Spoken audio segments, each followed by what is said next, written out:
Welcome to the State of the Union from Brussels. A truce agreed between Israel and Hamas this week was a long-awaited announcement. The deal will allow for the return to freedom of a group of women and children among the Israeli hostages captured by Hamas and of Palestinians detained in Israeli prisons. The EU welcomed the news and hopes that it will create conditions for an humanitarian surge in Gaza. The Palestinian territories will also receive again money for development that was under review. The bloc is the largest international donor of funds designed to have a long-term impact directed to areas such as infrastructure and public services. The European Commission said it will proceed with payments this month after its internal screening identified no diversion of funds into the wrong hands. The review found no indications of EU money having directly or indirectly benefited the terrorist organization Hamas. The review found that the control system in place has worked. As a result, payment to Palestinian beneficiaries and UNRWA will continue without payment delays. The implementation of humanitarian and development aid in Gaza is done mostly by non-governmental agencies and UN agencies. A recent UN assessment about the social-economic impact of the war states that around half of the houses, hospitals, schools and roads have been destroyed. Jorge Moreira da Silva, Executive Director of UN Office for Project Services, visited Brussels this week to meet with several members of the European institutions. Euronews seized the opportunity to interview him about the assistance that gives to fragile territories in terms of infrastructure and public services, starting with the situation in Gaza. How do you see a ceasefire of a few days in Gaza Strip as a promise of a new possibility for a humanitarian boost?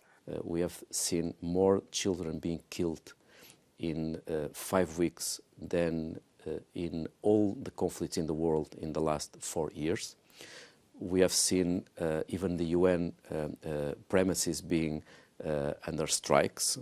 I think that it's fundamental that in this window that is now being opened, that more aid can be provided, but in case, unfortunately, the window closes, that we continue having the capacity to provide additional aid. Before the crisis, we were having, on average, 500 trucks going to Gaza. In the last 4 weeks, we had, on average, 40 trucks going to Gaza. So obviously, this is well below the basic needs. The basic needs would be 100. So this time, do you think that the fuel will be allowed to enter in Gaza, not only food, medicine, water and other supplies? The deal that we had from UNOPS, that has been functioning since 2018, is very clear. So we bring the fuel from Israel, and every day 5,000 liters of fuel was going through UNOPS to the Gaza power plant, and through that we increased access to electricity in Gaza from 5 hours a day, so only 5 hours a day access to electricity, to 12 hours a day. In 6 years we were providing every day, no disruption, no dispute, no risk perception going towards a level that would cause the project. So it is possible. I assume that in your meetings with the European Union institutions, you also talked about the war in Ukraine, and you have visited Ukraine. What are the conditions also for some early reconstruction in Ukraine? In which cities? Is it already feasible and wise to do it? I would say that it is not only possible, as it is obligatory, because we cannot put the entire population in Ukraine on hold until the war ends. We already started. So in practical terms, with the support of the European Commission, we are reconstructing 70 schools. 8 of those schools, they are already fully constructed. I think that we really need to be committed in supporting Ukraine, not only in the short, but also in the mid and long term. We know what is needed, $411 billion that is needed. The European Parliament approved this week new rules aiming to greatly reduce packaging waste in the European Union. The law could cut around 20 or 30% of the 80 billion tons of packaging waste produced every single year. The report still has to be negotiated with the governments of the 27 member states. The Parliament's Environment Committee Chair, Pascal Canfin, expects that legislation to change the mindset of the packaging industry and other sectors using single-use plastic. But the French MEP also recognized that is probably one of the issues most targeted by the so-called lobbies. I'll give you one example. McDonald's is lobbying to keep the single-use model. The single-use model is that you use just once all what is necessary to have your food.